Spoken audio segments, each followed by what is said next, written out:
Science fan in love season 2 episode 2। तो इस episode की शुरुआत होती है इबारादा से, जो गेम खेल रही होती है। तब कोसके लैब में आ जाता है और इबारादा को देखकर कहता है, तुम यहाँ अकेले क्या कर रही हो। इसके जवाब में इबारादा कहती है, क्या मुझे यहाँ नहीं होना चाहिए था। तब कोसके उस गेम को देखकर कहता है, क्या तुम्हें ये गेम कैसे मिल गया, मैं इसे कब से खेलना चाहता था। तब इबारादा कहती है, क्या तुम इसे मेरे साथ खेलना चाहोगे। तब कोसके कहता है, हाँ बिल्कुल, लेकिन अगर तुम ये मेरे साथ खेलोगी तो तुम कभी जीत नहीं पाओगी। तब इबारादा कहती है, हाँ हाँ वो हम देख ही लेंगे, पर लगता है तुम सीपीयू से तो अच्छा ही खेल लेते होंगे। और इस तरह उनका गेम शुरू होता है। और दूसरी ओर युकिमुरा और हिमुरो क्रिस और फुजिवारा से एक फैंटेसी दुनिया में लड़ रहे होते हैं, जहाँ पर युकिमुरा और हिमुरो के ऑक्सीटोसिन लेवल क्रिस और फुजिवारा के ऑक्सीटोसिन लेवल से काफ़ी कम होते हैं। तब युकिमुरा कहता है, हम जिस ऑक्सीटोसिन लेवल पर हैं इससे हम उन्हें कभी नहीं हरा पाएंगे। तब क्रिस कहता है, कितने दुख की बात है कि तुम हमारे सामने कितने कमज़ोर हो, और मुझे लगा था कि तुम हमें अच्छी टक्कर दे पाओगे। और ये कहकर क्रिस एक इमेजिनरी अटैक करता है और ये सीन यहीं ख़त्म हो जाता है। फिर अगले सीन में स्टोरी फिर से रियल वर्ल्ड में आ जाती है, जहाँ पर युकिमुरा आंकड़ों को देखकर कहता है, ये आंकड़े कह रही हैं कि क्रिस और फुजिवारा ने ऑक्सीटोसिन के मामले में हमें पूरी तरह से हरा दिया है। तब क्रिस कहता है, तो अब जबकि तुमने ये आंकड़े देख लिए हैं तो अब मुझे ये बताओ कि तुम क्या करने वाले हो। तब युकिमुरा कहता है, हम इस एक एक्सपेरिमेंट पर पूरी तरह से यकीन नहीं कर सकते, हमें कुछ पक्का करने से पहले और भी एक्सपेरिमेंट्स कर लेने चाहिए। तब क्रिस और एक्सपेरिमेंट्स करने के लिए तैयार हो जाता है और एक्सपेरिमेंट शुरू होते हैं। तब पहले एक्सपेरिमेंट में कानाडे और हिमुरो एक दूसरे को छूते हैं और काफ़ी पास आते हैं। तब एक्सपेरिमेंट के दौरान हिमुरो युकिमुरा से कहती है कि तुम मुझे जब छुआ करते थे तब मुझे काफ़ी खुशी होती थी, जिसके कारण मैंने उसे प्यार समझ लिया था, पर अब लगता है कि मैं गलत थी, क्योंकि जब मैं कानाडे को छू रही हूँ तो मैं अब और भी ज़्यादा खुश हो रही हूँ, और इससे लगता है कि मुझे तुमसे नहीं बल्कि कानाडे से प्यार है। तब ये सुनकर कानाडे चौंक जाती है और कहती है, ये क्या कह रही हो। तब हिमुरो कानाडे से कहती है, कानाडे मुझे पता है कि मेरे और युकिमुरा के बीच बातें अभी सुलझी नहीं हैं, पर लगता है कि मुझे तुमसे प्यार हो गया है। तब कानाडे कहती है, अब ऐसी बातें करना बंद भी करो जो इस पूरी रिसर्च को बर्बाद कर सकती है। और और दो लड़कियों के बीच प्यार रोमांस एक्सपेरिमेंट के लिए शायद ठीक नहीं होगा। तब फुजिवारा उन दोनों के बीच आ जाती है और कहती है, ये तुम कैसी बातें कर रही हो कानाडे, हम लड़कियों को सुंदर और नरम चीज़ें पसंद होती है जब हम बच्चे होते हैं, लेकिन जैसे जैसे हम बड़ी होती हैं समाज हमारे इस प्यार को ठुकरा देता है, और यही समाज दो लड़कियों के प्यार को भी गलत मानता है।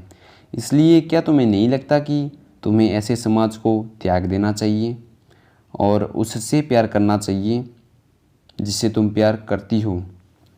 और ये सब सुनकर युकिमुरा क्रिस से कहता है, हे अब तुम्हारी गर्लफ्रेंड को चुप भी करवाओ, वो क्या कह रही है। तब क्रिस कहता है, मैं नहीं कर सकता, मैं कुछ भी नहीं कर सकता जब सुई ऐसा व्यवहार करती है। और फिर अगला एक्सपेरिमेंट शुरू होता है, जिसमें हिमुरो और क्रिस को एक दूसरे को छूना है और पास आना है। लेकिन ये एक्सपेरिमेंट पूरा नहीं हो पाता क्योंकि क्रिस फुजिवारा के अलावा किसी और लड़की को छूना ही नहीं चाहता है।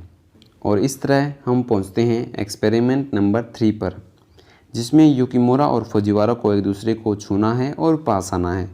और इस एक्सपेरिमेंट के शुरू होते ही फुजिवारा युकिमुरा को कस के गले लगा लेती है, जिसका युकिमुरा विरोध करता है, पर फुजिवारा कहती है कि ये सब तो बस एक एक्सपेरिमेंट है। और ये देखकर क्रिस उन्हें अलग कर देता है और फुजिवारा से कहता है, सुई तुम हमेशा ऐसा ही क्यों करती हो। और इस सब को कानाडे दूर से देख रही होती है और मन में सोच रही होती है, लगता है फुजिवारा ने ये सब जानबूझ के किया है, मुझे भविष्य में उससे थोड़ा दूर ही रहना चाहिए। और फिर एक्सपेरिमेंट नंबर 4 किया जाता है, जिसमें फुजिवारा और क्रिस को और युकिमुरा और हिमुरो को करीब आना है और एक दूसरे को छूना है। तब युकिमुरा हिमुरो से कहता है, तुम इतनी नाराज़ क्यों लग रही हो। तब हिमुरो कहती है, नहीं ऐसी तो कोई बात नहीं है, और ये भी कहती है कि हमने एक दूसरे को कितनी बार छुआ है, पर आज तुम फुजिवारा को छूकर काफ़ी ज़्यादा ही खुश हो रहे थे और मैं उस एक्सपेरिमेंट का रिज़ल्ट देखने के लिए काफ़ी बेताब हो रही हूँ। तब युकिमुरा थोड़ा गुस्से में आ जाता है और हिमुरो से कहता है, मैं नहीं बल्कि तुम कानाडे को छूकर काफ़ी खुश हो रही थी। तब हिमुरो भी गुस्से में आ जाती है और कहती है, पर हम दोनों लड़कियां ही थी। तब हिमुरो कहता है, अब इसमें लड़का और लड़की कहाँ से आ गए। फिर कुछ देर बाद युकिमुरा मन में कहता है, मुझे नहीं लगता कि मेरे अंदर इस वक्त कोई हैप्पीनेस हार्मोन बन भी रहे हैं। और तो और मैंने हिमुरो को भी गुस्सा दिला दिया है। और उसी समय क्रिस वहाँ पर आ जाता है और कहता है, अब तुम कल जितने ऑक्सीटोसिन लेवल को पाना तो भूल ही जाओ, लेकिन ये बिल्कुल अच्छा नहीं हुआ कि तुमने सुई की खूबसूरती के कारण हिमुरो को गुस्सा दिला दिया है। तब युकिमुरा कहता है, इसमें आधे से ज़्यादा गलती तो तुम्हारी गर्लफ्रेंड की ही है। और तो और अभी मेरे और हिमुरो के बीच में प्यार है या नहीं, इसका भी कुछ पक्का नहीं है। और ऐसा नहीं था कि हम दोनों एक दूसरे को डेट कर रहे थे, इसलिए किसी को भी ये एक नहीं बनता कि मुझे कोई धोखेबाज कहे। और ये सुनकर क्रिस थोड़ा गुस्से में आ जाता है और कुछ पेपर्स को युकिमुरा के मुंह पर मार देता है और कहता है, मुझे तुमसे ये उम्मीद नहीं थी युकिमुरा। हिमुरो तुमसे कितना प्यार करती है, लेकिन तुम्हें ये तक नहीं पता कि तुम उसके लिए क्या महसूस कर रहे हो। और अपनी गलतियों पर पर्दा डालने के लिए तुम इल्ज़ाम दूसरों पर लगा रहे हो। मुझे तुमसे ऐसी उम्मीद बिल्कुल भी नहीं थी। तुम एक आदमी के नाम पर धब्बा हो युकिमुरा। तब हिमुरो वहाँ पर आ जाती है और युकिमुरा को बचाते हुए कहती है, ऐसा बिल्कुल नहीं है क्रिस। प्यार को साबित करने की रिसर्च हम दोनों ने मिलकर शुरू की थी, क्योंकि अभी मुझे मेरी फीलिंग्स का भी सही पता नहीं है। इसलिए प्लीज़ युकिमुरा के बारे में बुरा मत बोलो, जबकि तुम्हें हमारी सिचुएशन का भी पता नहीं है। तब फुजिवारा भी वहाँ पर आ जाती है और क्रिस से कहती है, हाँ क्रिस, हिमुरो सही कह रही है, तुम्हें युकिमुरा से इतनी बुरी तरह बात नहीं करनी चाहिए थी। तब क्रिस कहता है, हाँ तुम सही कह रहे हो, मैंने उससे कुछ ज़्यादा ही बुरी तरीके से बात की है, इसलिए मुझे माफ़ कर दो युकिमुरा। पर मैं ये बिल्कुल बर्दाश्त नहीं कर सकता जब कोई मेरे सामने ऐसी बातें करता है। और अब ये देखो हिमुरो तुमसे कितनी गुस्सा थी, लेकिन फिर भी वो तुम्हें बचाने के लिए आगे आ गई है। एक ऐसी लड़की को क्या तुम अपनी फीलिंग्स तक नहीं बता सकते। और युकिमुरा क्रिस की इस बात का कोई भी जवाब नहीं दे पाता है। तब क्रिस कहता है, आज के एक्सपेरिमेंट के रिजल्ट्स हमें कल तक मिल जाएंगे। फिर अगले सीन में कानाडे कहती हैं, अभी कुछ भी तय नहीं है जब तक कि हम कल के रिजल्ट्स को नहीं देख लेंगे, इसलिए अभी के लिए कल का इंतज़ार करते हैं। तब हिमुरो कहती है, हाँ तुम सही कह रही हो कानाडे, इसलिए चलो घर चलते हैं। उसी रात युकिमुरा लैब में काम करते हुए मन में कहता है, नहीं, उन्हें हरा पाना संभव नहीं है। हम दोनों कपल्स में ज़मीन आसमान का अंतर है और आंकड़े कभी गलत नहीं होते। हम उन्हें कभी नहीं हरा पाएंगे। तो क्या इसका मतलब है कि मुझे और हिमुरो को एक दूसरे से प्यार नहीं है?